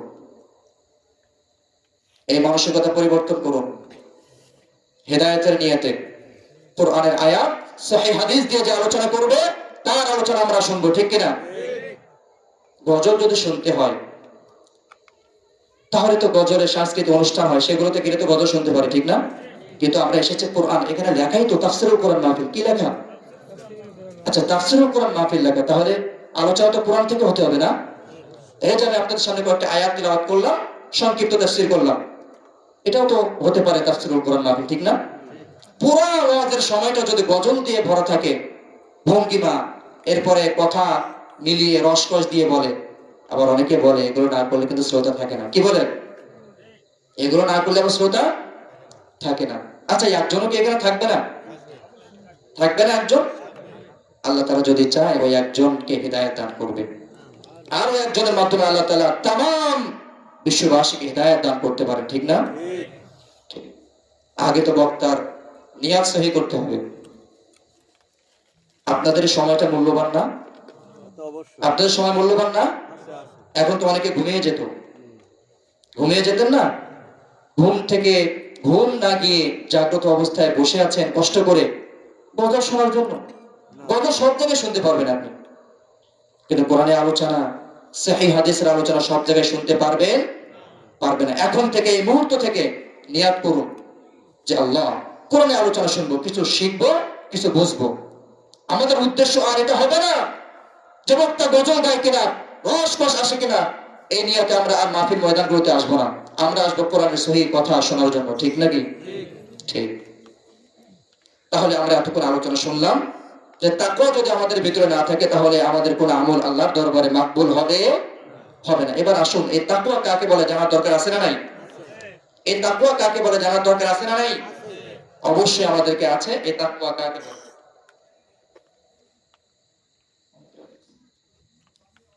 অনেকে অনেক রকম ব্যাখ্যা দিয়েছেন এই তাকওয়ার ব্যাপারে, অনেকে অনেক রকম ব্যাখ্যা দিয়েছেন। সব থেকে সুন্দর ব্যাখ্যা দিয়েছেন, ডেফিনেশন দিয়েছেন শেরে খুদা হযরত আলী কাররামাল্লাহু ওয়াজহা। শেরে খুদা হযরত আলী কাররামাল্লাহু ওয়াজহা তাকওয়ার ব্যাখ্যা দিয়েছেন চারটি। কয়টি ব্যাখ্যা দিয়েছেন? শেরে খুদা হযরত আলী কাররামাল্লাহু ওয়াজহা তিনি বলেছেন চারটি জিনিসের নাম তাকওয়া। কয়টি জিনিস? এক নম্বরে তিনি বলেছেন আল খাউফু মিনাল জালিল ওয়াল আমালু বিত তানজিল ওয়াল কানাআতু বিল কলিল ওয়াল ইস্তিহদাদু লিয়াউমির রহিম। চারটি জিনিসের নাম তাকওয়া। তার ভিতরে নাম্বার 1 আল খাউফু মিনাল জালিল, আল্লাহকে ভয় করতে হবে। কাকে ভয় করতে হবে? আল্লাহকে ভয় করতে হবে। আমরা কি আল্লাহকে ভয় করি? আল্লাহকে যদি কোনো ব্যক্তি ভয় করে তাহলে সে কি আর চুরি করতে পারবে? ডাকাতি করতে পারবে? ছিনতাই করতে পারবে? চাঁদাবাজি করতে পারবে? পারবে না। কারো অন্তরে যদি আল্লাহর ভয় থাকে তাহলে সে আর কোনোদিন খারাপ কাজ করতে পারবে না। আল খাউফু মিনাল জালিল, আল্লাহকে ভয় করতে হবে। ফি সিররি ওয়াল আলানিয়া, গোপনে এবং প্রকাশ্যে ভয় করতে হবে। কাকে? আল্লাহকে ভয় করতে হবে। কারণ কি? কারণ হলো এই রব তো সেই রব যিনি গোপনেও দেখেন, প্রকাশ্যেও দেখেন। আমরাও তো দেখি না? আমরাও তো শুনি না? কথা বলুন, আমরা কি শুনতে পাই? আমরা কি দেখতে পাই? আল্লাহকে শুনতে পান? আল্লাহকে দেখতে পান? তাহলে আল্লাহর দেখা আর শোনা আমাদের দেখা আর শোনার মতো? আল্লাহ কেমন দেখেন, কেমন শুনেন? সাগর আর মহাসাগরের তলদেশে ছোট্ট কোন প্রাণী যদি ক্ষুধার যন্ত্রণায় চিৎকার করতে থাকে, তার ক্ষুধার যন্ত্রণার চিৎকারের আওয়াজ পৃথিবীর কোন মানুষ শুনতে না পেলেও রব্বে কাবা তার আওয়াজ শুনতে পায়। আমরা এখানে বসে আছি, তালা বাজারে কি হচ্ছে দেখতে পাচ্ছি, শুনতে পাচ্ছি, কিন্তু এই পৃথিবীর ভিতরে কোথায় কি হচ্ছে আল্লাহ দেখতে পান কি পান না? শুনতে পান কি পান না? ইউনূস আলাইহিস সালাতু ওয়াস সালাম যখন মাছের পেটের ভিতরে ঢুকে গেলেন, ইউনূস আলাইহিস সালাতু ওয়াস সালাম চিন্তা করলেন, এই মাছের পেটের ভেতর থেকে আমি যদি দুনিয়ার কোন মানুষের কাছে সাহায্য চাই, দুনিয়ার কোন মানুষ আমাকে সাহায্য করতে পারবে না। আমি যদি এখান থেকে আল্লাহর কাছে সাহায্য চাই, ওই আল্লাহ আমাকে সাহায্য করবে। আল্লাহর নবী ইউনূস আলাইহিস সালাতু ওয়াস সালাম আল্লাহর কাছে সাহায্য চাইলেন। লা ইলাহা ইল্লা আনতা সুবহানাকা ইন্নী কুনতু মিনাল যালিমিন। আল্লাহ নবী ইউনূস আলাইহিস সালাতু ওয়াস সালাম বললেন, লা ইলাহা ইল্লা আনতা সুবহানাক, হে রব তুমি ব্যতীত কোনো ইলাহ নেই। ইন্নী কুনতু মিনাল যালিমিন, আমি বিপদে পড়েছি, আমি মুসিবতে পড়েছি, আমাকে বিপদ থেকে পরিত্রাণ দান করো। আল্লাহ তাআলা তার নবী ইউনূসের কথার জবাব দিলেন, তাকে উদ্ধার করলেন। আল্লাহ জানিয়ে দিচ্ছেন ফাস্তাজাবনা লাহু ونجيناه من الغم وكذلك ننجي المؤمنين الله أكبر আল্লাহ তাআলা বলে ফাস্তাজাবনা লাহু আমি আমার নবী ইউনূসের কথার জবাব দিলাম ওয়ানাজ্জাইনাহু মিনাল গাম আর বিপদ থেকে তাকে পরিত্রাণ দান করলাম ওয়ানাজ্জাইনাহু মিনাল গাম ওয়া কাযালিকা নুনজিল মুমিনিন আর এভাবেই যদি মুমিনেরা বিপদে পড়ে তাহলে মুমিনদের বিপদ থেকে আমি রব্বুল আলামিন নাজাত দান করি সুবহানাল্লাহ তাহলে আমরা যখন বিপদে পড়ব মুসিবতে পড়ব কার কাছে সাহায্য চাইব আল্লাহর কাছে দুনিয়ার কোন মানুষের কাছে সাহায্য চাইব না আমরা সর্বপ্রথম আল্লাহর কাছে সাহায্য চাইব প্রিয় উপস্থিতি যখন বিপদে পড়বেন মুসিবতে পড়বেন আল্লাহর কাছে সাহায্য চাইবেন দুই রাকাত নামাজ পড়ে চোখের অশ্রু ফেলে আল্লাহর কাছে যদি আমরা চাইতে পারি সাহায্য চাইতে পারি ওই রব্বুল আলামিন আমাদেরকে সাহায্য করবে তিনি প্রতিশ্রুতি দিয়েছেন ওয়া কাযালিকা নুনজিল মুমিনিন আর আমি মুমিনদেরকে সাহায্য করে থাকি তাহলে এক নাম্বার ব্যাখ্যা ডেফিনিশন শেরে খুদ হযরত আলী কাররামাল্লাহু ওয়াজহা যেটা দিয়েছেন সেটি হলো আল খাউফু মিনাল জালিল ভয় করতে হবে কাকে আল্লাহকে আপনি হয়তো ভাবছেন আমি তো 18 গ্রাম থেকে কিছু করছি গোপনে গোপনে গুনাহ করছি এই দুনিয়ার কোনো মানুষ তো দেখতে পায় না আল্লাহকে দেখতে পান নাকি এমন কারো অন্তরে হতে পারে ঠিক কি না যুবক আর তরুণ ভাইরা মনে মনে ভাবছেন রাতের বেলা মোবাইলের স্ক্রিনে কত গুনাহ করে ফেলেছি কত গুনাহ আমরা করি দুনিয়ার কোনো মানুষ জানে না আমার বাবা জানে না আমার মা জানে না আমার বোন জানে না আমার ভাই জানে না কিন্তু পৃথিবীর কোনো মানুষ না জানলেও রব্বে কাবা ঠিকই সবকিছু জানতে পারে ঠিক কি ঠিক না আল্লাহ তাআলা কেমন দেখতে পান কেমন শুনতে পান কুরআনুল কারীমে রব্বুল আলামিন বলে দিয়েছেন ওয়াইদাহু মাফাতিহুল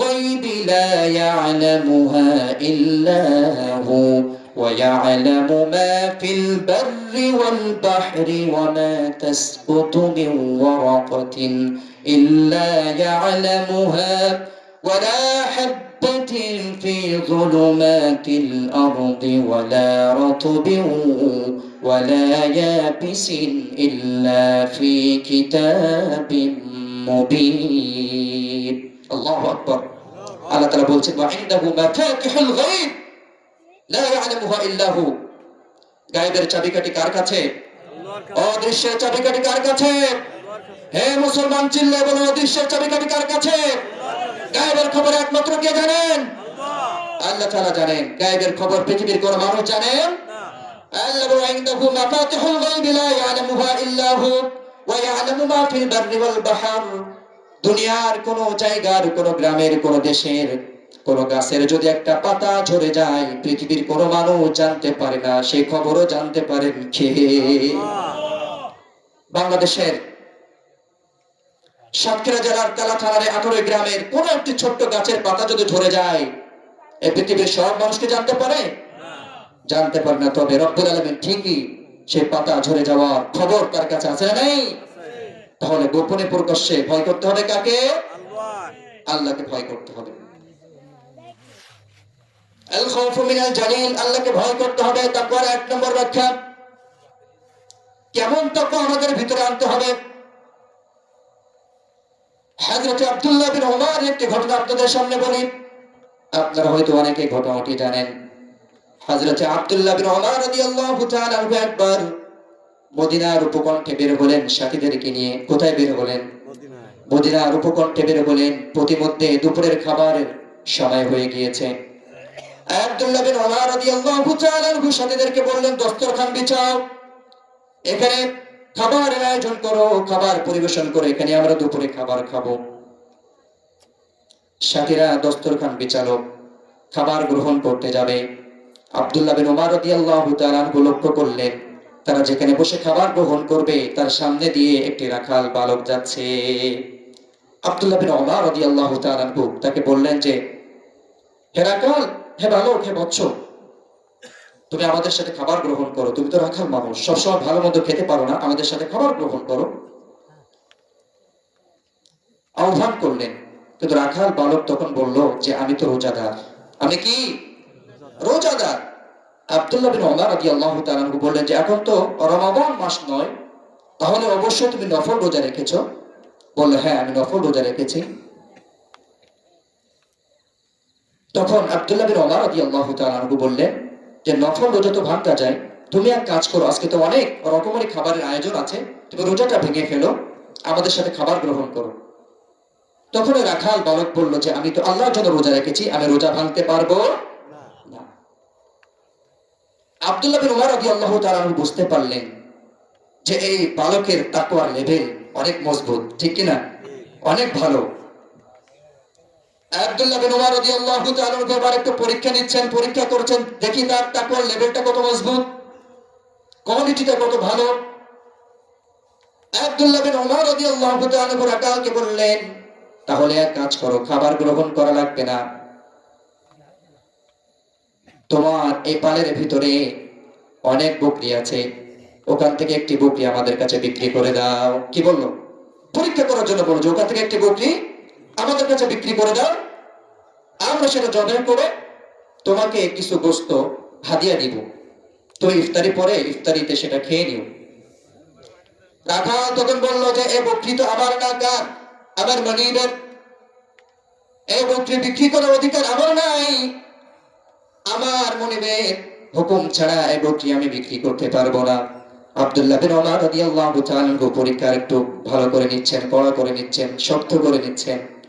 আব্দুল্লাহ বিন ওমর রাদিয়াল্লাহু তাআলা আনহু তখন বললেন তাহলে বকরি বিক্রি করবে না? আচ্ছা ঠিক আছে, এক কাজ করো, শোনো, বকরি একটা আমাদের কাছে বিক্রি করে দাও, তোমাকে একটা বুদ্ধি শিখিয়ে দিচ্ছি, তুমি এটা অবলম্বন করবে, তাহলে তোমার মনিব তোমাকে কিছু বলবে না, বুঝতে পারবে না। কি বুদ্ধি? আব্দুল্লাহ বিন ওমর রাদিয়াল্লাহু তাআলা আনহু বললেন যে একটি বকরি বিক্রি করে দাও, মনিবকে বলবে যে বকরি হারিয়ে গিয়েছে অথবা বাঘে খেয়ে ফেলেছে। কি হয়েছে? বকরি হারিয়ে গিয়েছে। কারণ অনেক বকরি, পালের ভিতরে অনেক বকরি আছে, একটি বকরি যদি না থাকে কোনো অসুবিধা, হারিয়ে যেতে পারে। হাজার হাজার পালের ভিতরে একটি বকরি নাই, মনিব তো তেমন কিছু বলবে না, হালকা বকাঝকা করবে, তারপরে শেষ, তুমি তো অর্থ পাচ্ছ, এরপর আবার অতিরিক্ত গোশও পাচ্ছ, বিক্রি করে দাও। তখন রাখাল বালক বলল যে আপনি কি, আপনাকে তো আমি চিনি না, তবে শুনুন, সে তখন থেকে আপনি বলছেন খাবার গ্রহণ করো, না হলে বকরি বিক্রি করো, আমাদের কাছে বকরি বিক্রি করো, তুমি গিয়ে বলো বকরি হারিয়ে গিয়েছে। তখন থেকে আপনি কি বলে আসছেন শুনুন, আমি যদি বকরি বিক্রি করে দেই পৃথিবীর কোনো মানুষ জানবে না, আমার মুনিবও জানবে না, আমার মুনিবও বুঝতে পারবে না, তবে আমার মালিকের মালিক আল্লাহ তো সবকিছু দেখতে পায়। ইয়া হাদা ফাইনাল্লাহ, ইয়া হাদা ফাইনাল্লাহ। হে ব্যক্তি, আমার আল্লাহ কোথায়? আমার মালিক তো কিছুই দেখছে না, তবে আমার আল্লাহ কোথায়? আমার আল্লাহ তো সব কিছু দেখতে পাচ্ছেন। সুবহানাল্লাহ। তাহলে একজন রাখালের ভিতরে যে তাকওয়া ছিল, আজ অনেক সম্মানিত ব্যক্তিদের ভিতরে তাকওয়া নাই, ঠিক কিনা? একজন সাধারণ ছাগলের রাখাল, বকরির রাখালের ভিতরে যে তাকওয়া ছিল, আজকে আমাদের সমাজের সম্মানিত ব্যক্তিদের ভিতরে সেই তাকওয়া নাই, ঠিক কিনা? বক্তব্য করে উদ্দেশ্য থাকে মানুষ আমাকে সম্মান করবে, ভালো বলবে, আমি পপুলার বক্তা হয়ে যাব, সমাজে ধনাঢ্যবান ব্যক্তি মসজিদে দান করে, আর নিয়ত থাকে মানুষ আমার দানের কথা জানবে, আমাকে দানবীর বলবে। কেমন দান করে দেখুন, একটা ফ্যান দান করে, একটা ফ্যানের ভিতরে কয়টা পাখা থাকে? তিনটা, তিনটা পাখাতে নাম লেখা থাকে। আপনারা দেখেননি এই চিত্র? আমি অনেক মসজিদে দেখেছি, একটা ফ্যানের ভিতরে তিনটা পাখার ভিতরে তিন জায়গায় নাম, সৌজন্যে অমুক অমুক অমুক। আচ্ছা ভাই, নামটা না লেখলে কি সমস্যা হইতো? না লেখলে আরো সুন্দর দেখা যেত ফ্যানটা, নাম লেখে আরো খারাপ দেখা যাচ্ছে। এখানে তো বুঝে নেওয়া যায় উদ্দেশ্য কি, মানুষ জানবে। হ্যাঁ, তাহলে আমরা কোনো কিছু দান করলে নিয়ত থাকবে কি বলুন? নিয়ত থাকবে কি? রিজামন্দি, আল্লাহ রিজামন্দি, আল্লাহকে রাজি খুশি করা। পারবো তো আজ থেকে যাই দান করবেন গোপনে করবেন, গোপনে দান আল্লাহর কাছে অনেক প্রিয়, ঠিক না? প্রকাশ্যে করবেন, মানুষকে উদ্বুদ্ধ করবার জন্য করবেন, তবে আপনার নিয়ত সহি থাকবে। পারবেন তো ইনশাআল্লাহ? আল্লাহ তাআলা তৌফিক দান করুক, আল্লাহ তাআলা আমাদেরকে তৌফিক দান করুক।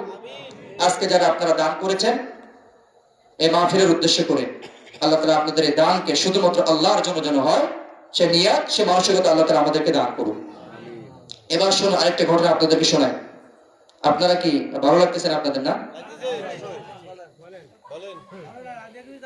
খলিফাতুল মুসলিমিন হযরত ওমর ফারুক রাদিয়াল্লাহু তাআলা আনহু রাতের বেলায় ছদ্মবেশে ঘুরে বেড়াতেন, জানেন তো আপনারা? রাতের বেলায় মদিনার গলিতে গলিতে ঘুরে বেড়াতেন। একবার রাতের শেষ রজনীতে খলিফাতুল মুসলিমিন ওমর ফারুক রাদিয়াল্লাহু তাআলা আনহু বের হলেন। ছদ্মবেশে ঘুরে বেড়াচ্ছেন। দেখতে পেলেন একটি ঘরের ভিতরে আলো জ্বলছে, নিভু নিভু করে আলো জ্বলছে।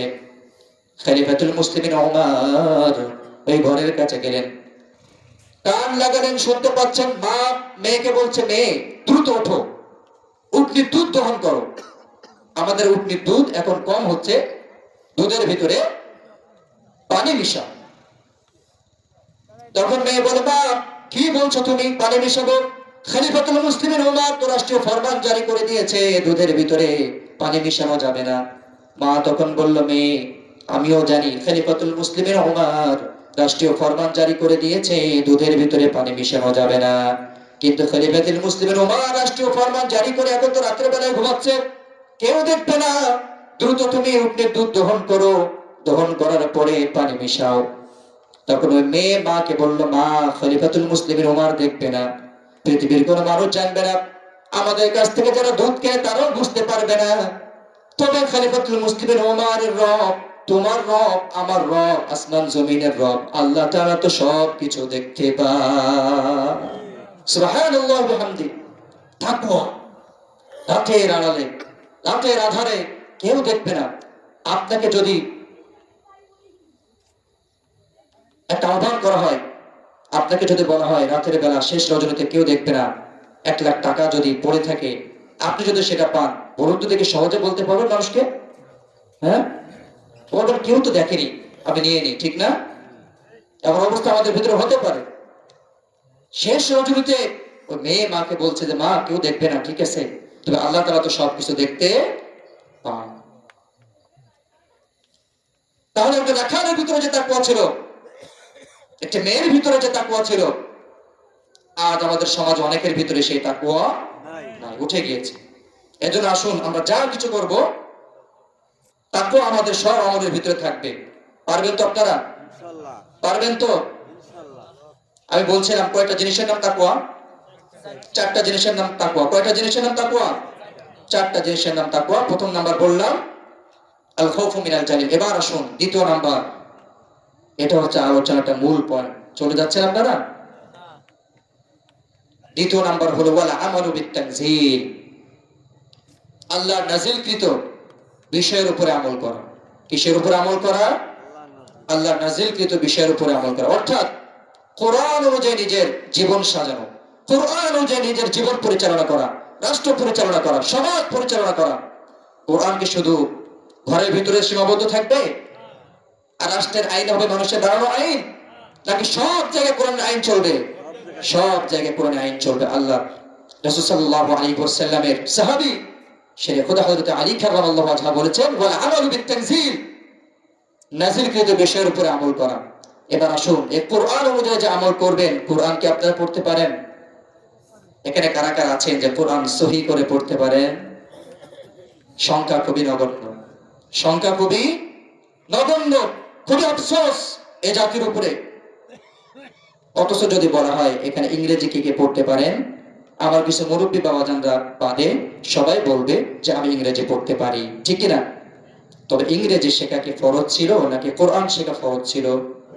আমি ইংরেজি শিক্ষাটাকে ছোট করে দেখছি না, তবে ইংরেজি শেখার আগে আল্লাহর কোরআন শেখা আপনার জন্য ফরজ ছিল, ঠিক কিনা? আল্লাহর কোরআন পড়লে জানলে কি ইংরেজি আর শেখা যায় না? সর্বপ্রথম সন্তানকে যে শিক্ষা দিতে হবে সেটা হলো কোরআনের শিক্ষা। বলুন তো সেটি কিসের শিক্ষা? আরো চিৎকার করে বলুন, কিসের শিক্ষা? কোরআন। কোরআনের শিক্ষা, কোরআনের শিক্ষা। আমরা তো কোরআন পড়তে পারি না, তাহলে আমল করব কিভাবে? কোরআন আমাদেরকে শিখতে হবে, কোরআন আমাদেরকে ধারণ করতে হবে। আচ্ছা, এই কোরআনের শিক্ষা যেখানে দেওয়া হয় সেখানে নাম কি? সেই জায়গার নাম কি? মাদ্রাসা। মাদ্রাসা। সেই জায়গার নাম কি? মাদ্রাসা। আপনাদের এখানে 18ই তালিমুল কোরআন নুরানি মাদ্রাসা আছে না নাই? তাহলে আপনার সন্তানকে যদি কোরআনের শিক্ষা এই এলাকায় যেখানে দিতে পারে সেই জায়গাটির নাম কি? মাদ্রাসা। আপনারা আপনাদের সন্তানদেরকে কোরআনের হাফেজ বানাবেন তো? নিজে কোরআন শিখবেন তো? নিজে শিখবেন তো ইনশাআল্লাহ? আল্লাহ যদি প্রশ্ন করে কোরআন শেখো নাই কেন, আমাদের কোনো ওজর আল্লাহ দরবারে সেদিন কবুল হবে? কবুল হবে না। কোরআন শেখা ফরজ। আপনি কেন কোরআন শিখবেন, কেন কোরআন পড়বেন?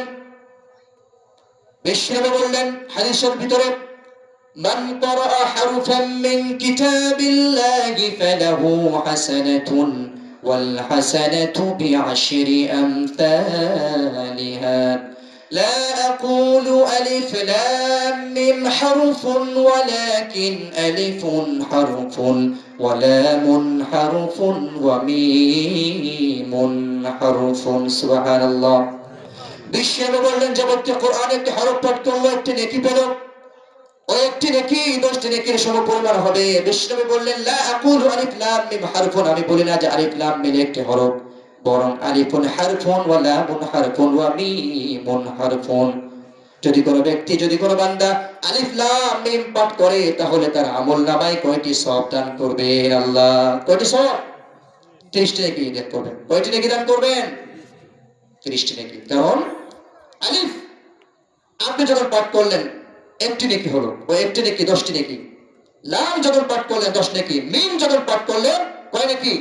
10 নেকি। তাহলে যদি কোনো বান্দা, কোনো ব্যক্তি আলিফ লাম মিম এই ছোট্ট বাক্যটি হরফুল মুকাত্তাআ যদি পাঠ করে তাহলে তার আমলনামায় 30টি নেকি দান করবেন কে? আল্লাহ। আল্লাহ তাআলা। এবার আসুন সন্তানদেরকে কেন হাফেজে কোরআন বানাবেন, সন্তানকে কেন কোরআন পড়াবেন? বিশ্বনবী হাদিসের ভিতরে বলেছেন ইকরাউ লিসাহিবিল কুরআন ইকরা ওয়ারতাকি ওয়ারাতিল কামা কুনতা তুরাতিলু ফিদ দুনিয়া ফাইন্না মানজিলাকা ইনদা আখিরি আয়াতিন তাকরাউহা। দুনিয়াতে যারা কোরআন পড়তো, যারা কোরআন হাফেজ হয়েছিল, যারা কোরআন পড়তো, কোরআন মানতো, কিয়ামতের ময়দানে তাকে বলা হবে ইকরা ওয়ারতাকি ওয়ারাতিল কামা কুনতা তুরাতিলু ফিদ দুনিয়া, পড়ো আর চড়তে থাকো, পড়তে থাকো আর চড়তে থাকো। দুনিয়াতে যেমন তারতিলের সাথে তুমি পড়তে, আজ কিয়ামতের ময়দানে তুমি তারতিলের সাথে পড়তে থাকো। তোমার পড়া যেখানে শেষ হবে জান্নাতে তোমার মাকাম সেখানে হবে। সুবহানাল্লাহ। হাফেজ কোরআন আল্লাহর নাম নিয়ে পড়া শুরু করবে, সুবহানাল্লাহ ওয়া বিহামদিহি। হাফেজ কোরআন পড়া শুরু করবে আলিফ লাম মিম যালিকাল কিতাবু লা রাইবা ফীহি হুদাল লিল মুত্তাকিন। এভাবে পড়া শুরু করবে আর শেষ করবে মিনাল জিন্নাতি ওয়ান নাস দিয়ে। যত আয়াত পড়বে তত উপরে উঠবে, যত আয়াত পড়বে তত উপরে উঠবে। জান্নাতে তার মাকাম সেখানে হবে। সুবহানাল্লাহ। মানুষরা দেখতে পাবে হাফেজ কোরআনের মর্যাদা কোথায়? সবার উপরে। কোরআন যারা পড়েছিল তাদের মর্যাদা কোথায়? সবার উপরে। সুবহানাল্লাহ বিহামদিহি। তাহলে কোরআন শিখবেন তো? সন্তানদেরকে কোরআন শেখাবেন তো? শেখাবেন তো ইনশাআল্লাহ? আচ্ছা আমাকে বলুন তো দেখি, আমি দুনিয়ার কোন শিক্ষাকে ছোট করে দেখছি না, জাস্ট মিসাল দেওয়ার জন্য আপনাদেরকে বলছি। এ দুনিয়ার শিক্ষায় সর্বপ্রথম যে ব্যক্তি 5 পাস করেছিল তার শিক্ষক কি পাস ছিল বলতে পারবেন? দুনিয়ার শিক্ষা, এ মানুষের শিক্ষা, যে ব্যক্তি সর্বপ্রথম 5 পাস করেছে তার শিক্ষক কি পাস ছিল? ওরা পাস ছিল না। সর্বপ্রথম যে ব্যক্তি ক্লাস 10 পাস করেছে তার শিক্ষক কি পাস ছিল? ওরা পাস ছিল? ছিল না। তবে এই ইলমে ওয়াহী, আল্লাহর শিক্ষা, কোরআনের শিক্ষা, এটা শিক্ষককে আল্লাহ। কার মাধ্যমে জানিয়েছেন? রাসূলের মাধ্যমে আমাদেরকে এই শিক্ষা দিয়েছেন, ঠিক কিনা? তবে এই শিক্ষার শিক্ষককে আল্লাহ তাআলা। আলহামদুলিল্লাহ, আমরা যারা মাদ্রাসায় শিক্ষা গ্রহণ করেছি, ইলমে দ্বীনের শিক্ষা আমরা যারা গ্রহণ করেছি, আমাদের শিক্ষককে, জোরে বলুন আমাদের শিক্ষককে আল্লাহ তাআলা। কিভাবে আমাদের শিক্ষক আল্লাহ তাআলা জানবেন? একটু একটু জানতে চান? জানতে চান? এখানে যারা 5 পাসের লোক আছেন, আপনার কি বলতে পারবেন আপনার শিক্ষকের নাম কি? সে কি বলতে পারবে কার কাছ থেকে 5 পাস করেছে? সে কি বলতে পারবে? কয়জনের নাম বলতে পারবে? 2-1 নাম বলতে পারে, তাই না? 2-1 শিক্ষকের নাম বলতে পারে যে আমার শিক্ষক অমুক, তার শিক্ষক অমুক। দুই একটার পরে কি আর বলতে পারবেন? তা মানুষের বানানো শিক্ষা। আপনি এটাকে গ্রহণ করবেন, তবে ঠিক আছে, এলমে দিনকে আগে রাখবেন, ঠিক না? তবে এই মাদ্রাসা শিক্ষা, কোরআনের শিক্ষা যারা গ্রহণ করে তাদের শিক্ষক কে?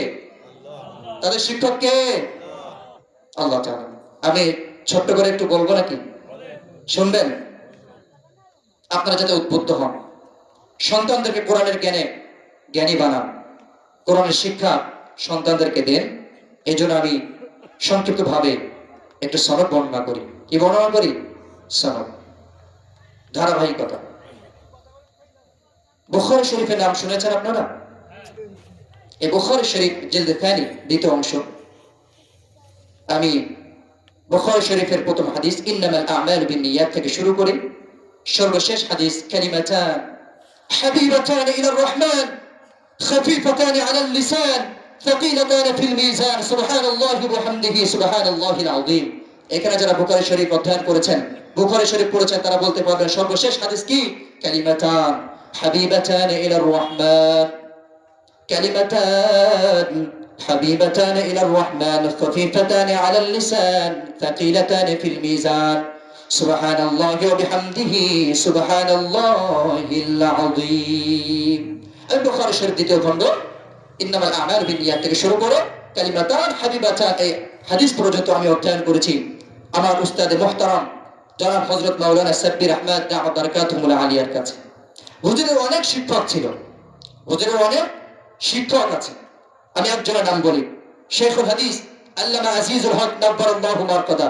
তার একজন শিক্ষকের নাম আল্লামা সাব্বির আহমদ উসমানী রাহমাতুল্লাহি আলাইহি। তার একজন শিক্ষকের নাম শেখুল হিন্দ মাহমুদ হাসান দেওবন্দি রাহমাতুল্লাহি আলাইহি।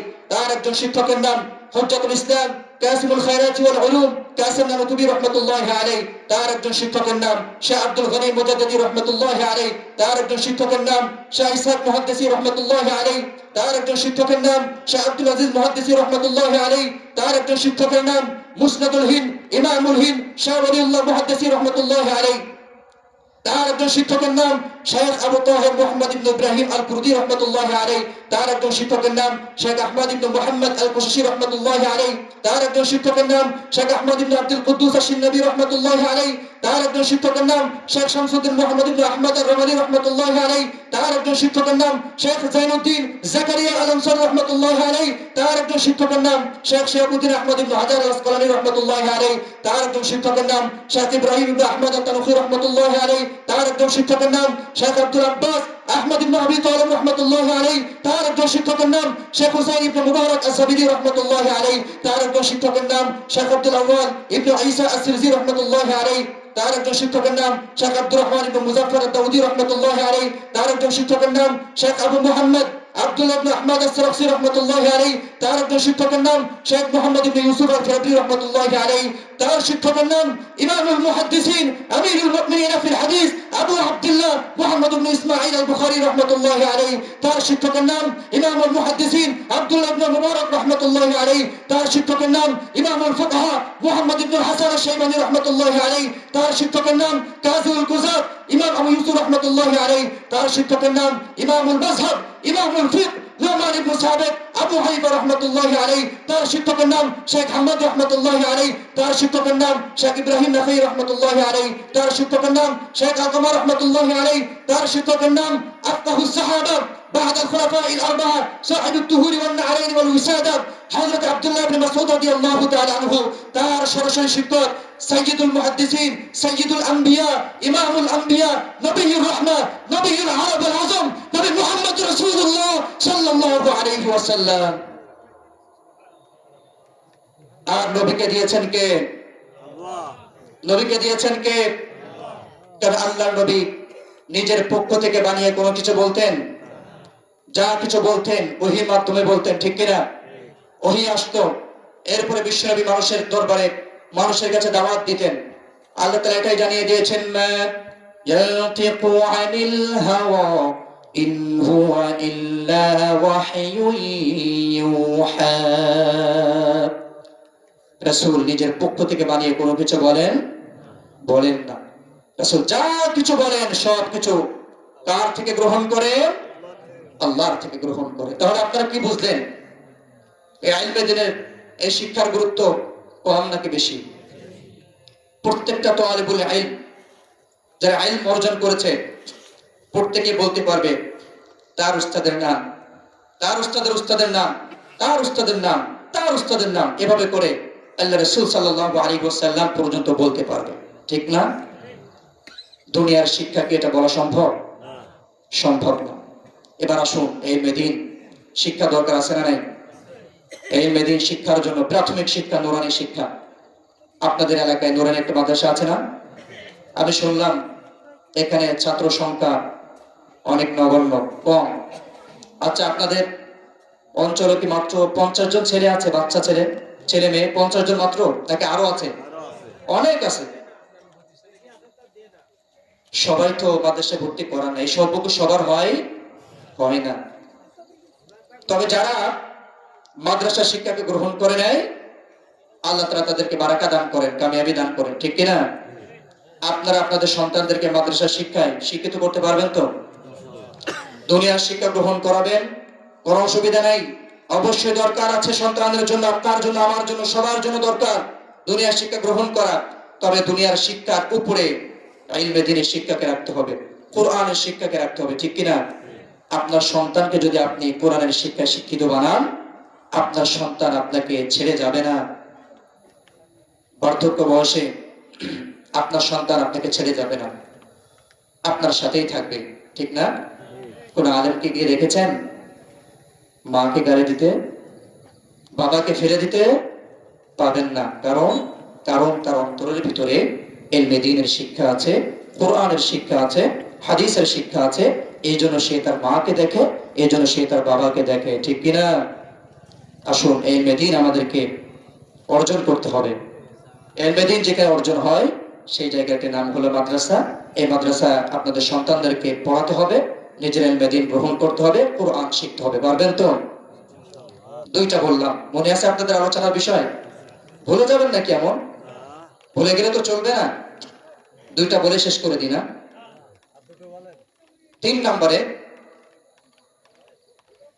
ওয়াল ক্বানাআতু বিল কালিল, অল্পে তুষ্ট হওয়ার নাম হলো তাকওয়া।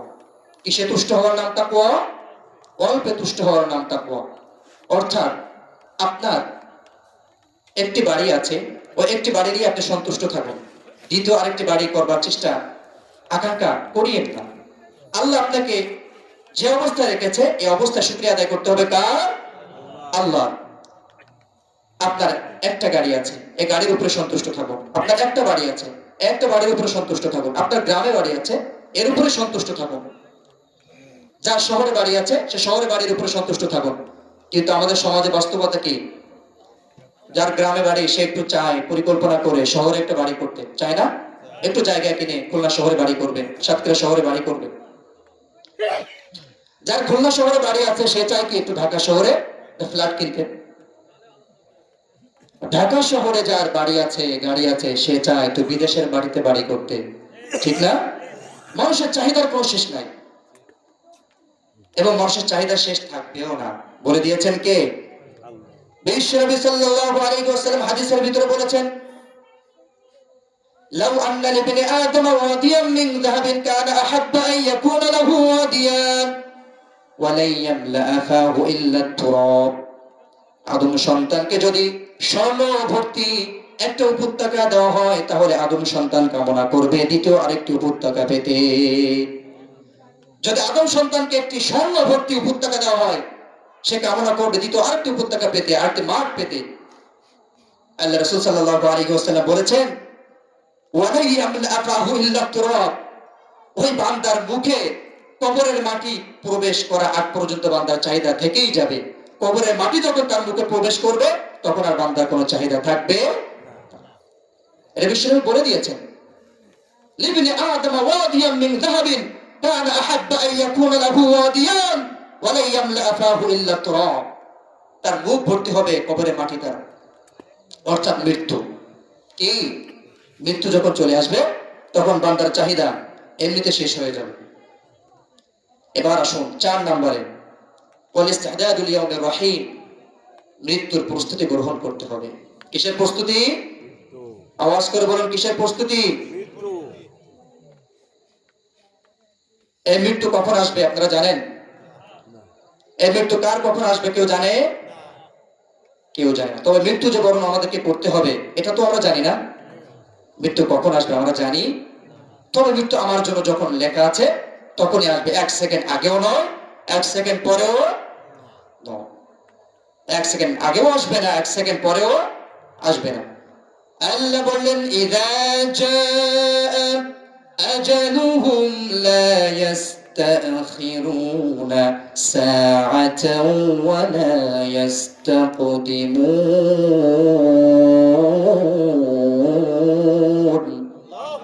আল্লাহ বলেন মৃত্যু তার যত সময় চলে আসবে, 1 সেকেন্ড আগে আসবে না, 1 সেকেন্ড পরেও আসবে না। তবে মৃত্যু কার কখন কোথায় কোন অবস্থায় হবে আমরা জানি? জানি না। তাহলে মৃত্যু যে নিশ্চিত এটা তো আমরা জানি। নিশ্চিত বিষয়ের উপরে আমাদেরকে সতর্ক থাকতে হবে। কখন আসবে যেহেতু আমরা জানি না, তাহলে সদা সর্বদা আমাদেরকে প্রস্তুত থাকতে হবে, প্রস্তুতি গ্রহণ করতে হবে, ঠিক কিনা? এই মৃত্যুর জন্য কি আমরা প্রস্তুতি গ্রহণ করছি? আমরা যারা গুনাহ করছি, গুনার উপরে অটল অবিচল আছি, এটা কি মানুষের স্বভাব হতে পারে?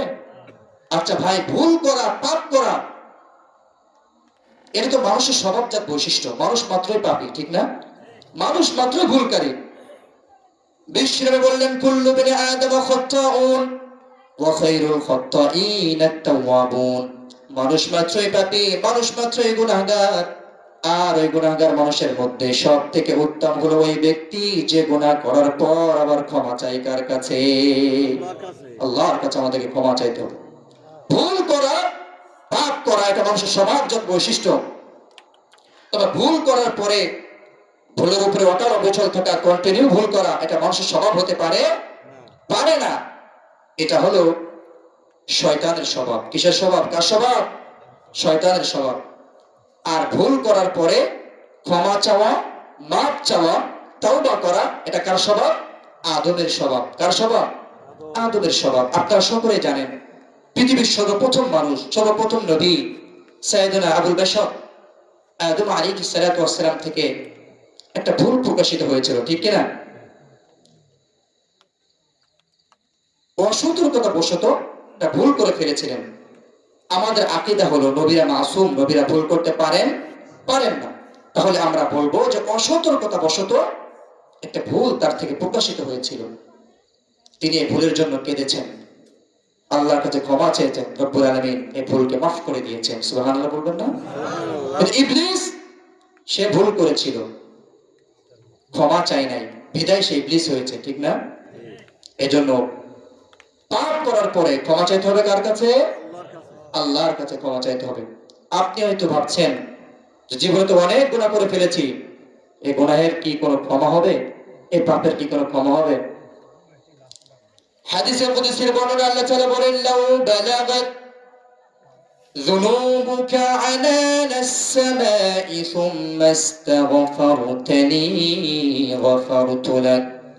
বান্দা, তোমার গুনাহ যদি আসমান সমপরিমাণ হয়ে যায়, ওই আসমান সমপরিমাণ গুনাহ নিয়ে বান্দা যদি আমার কাছে তওবা করতে পারো, আমি রব্বুল আলামিন আসমান সমপরিমাণ ক্ষমা নিয়ে বান্দা তোমার কাছে হাজির হয়ে যাব। তাহলে ভুল করা, পাপ করাটা মানুষের স্বভাবজাত বৈশিষ্ট্য। তবে ভুল করার পরে ভুলের উপরে অটল অবিচল থাকা এটা মানুষের স্বভাব হতে পারে পারে না। মুসলিম শরীফের বর্ণনা হাদিস এসেছে, বিশ্বনবী বললেন ইন্নাল্লাহা তাআলা ইয়াবসুতু ইয়াদাহু বিল-লাইলি লিয়াতুবা মুসিউন নাহারি ওয়া ইয়াবসুতু ইয়াদাহু বিন-নাহারি লিয়াতুবা মুসিউল লাইল। আল্লাহ তাআলা রাতের বেলা তার ক্ষমার হাতকে সম্প্রসারিত করে দিয়ে বলেন, যারা দিনের বেলায় গুনাহ করেছো, ভুল করেছো, আমি রব্বুল আলামিনের কাছে তওবা করো, আমি রব্বুল আলামিন দিনের সব গুনাহ মাফ করে দিব। আবার দিনের বেলা রব্বুল আলামিন তার ক্ষমার হাতকে সম্প্রসারিত করে দিয়ে বলেন, রাতের বেলা যারা গুনাহ করেছো, ভুল করেছো, পাপ করেছো, আমার কাছে ক্ষমা চাও, আমি রব্বুল আলামিন রাতের সব পাপ মোচন করে দিব। সুবহানাল্লাহি ওয়া বিহামদিহি। তাহলে ভুল করার পরে ভুলের উপরে আমাদের থাকা যাবে না, ক্ষমা চাইতে হবে কার কাছে? আল্লাহর কাছে আমাদেরকে ক্ষমা চাইতে হবে। তাহলে ওই আল্লাহ আমাদের জিন্দেগীর সব গুনাহ মাফ করে দিবেন। তাওবা এই শব্দটিকে আপনারা আজকে নতুন শুনেছেন? না। তাওবার শব্দ এটি আপনারা শুনেছেন, এর অর্থ হলো বেঁচে থাকা, তাওবা করা, ফিরে আসা, অনুতপ্ত হওয়া, অনুশোচনা ফিল করা ইত্যাদি অর্থে ব্যবহার হয়। কুরআনুল কারীমে রব্বুল আলামিন তাওবা নামে একটি সূরা দান করেছেন। এটা কুরআনুল কারীমের 9তম সূরা, সূরাতু আত-তাওবা। এই সূরার ভিতরে তিনজন সাহাবীর তাওবা কবুলের ঘটনা এসেছে। যে তিনজন সাহাবী হলেন কাআব বিন মালিক রাদিয়াল্লাহু তাআলা আন, হিলাল বিন উমাইয়া রাদিয়াল্লাহু তাআলা আন, মুরারা ইবনে রাবি' রাদিয়াল্লাহু তাআলা আনহু। এই তিনজন সাহাবী অলসতা করে তাবুকের যুদ্ধে অংশগ্রহণ করেননি। পরবর্তীকালে আল্লাহর পক্ষ থেকে একটা নিষেধাজ্ঞা জারি হয়ে গেল যে পৃথিবীর কোন মানুষ, কোন ব্যক্তি এদের সাথে 50 দিন কথাবার্তা বলবে না। কতদিন? 50 দিন কথাবার্তা বলবে না। পৃথিবীর কোন মানুষ তাদের সাথে কথা বলে না। ইভেন বিশ্ব নবী সাল্লাল্লাহু আলাইহি ওয়াসাল্লাম তাদের সাথে কথা বলেন না। তারা যখন এই অবস্থা দেখলেন, তখন তারা আল্লাহর কাছে তাওবা করলেন যে আল্লাহ, ভুল হয়ে গিয়েছে, আমরা অলসতা করে তাবুকের যুদ্ধে অংশগ্রহণ করি নাই, ইয়া আল্লাহ আমাদের ভুলকে মাফ করে দেন। আল্লাহ তাআলা ওই তিনজন সাহাবীর তাওবা কবুল করে নিলেন। সুবহানাল্লাহ। তাহলে ভুল করা, পাপ করা, এটা মানুষের স্বভাবজাত বৈশিষ্ট্য। তবে ভুল করার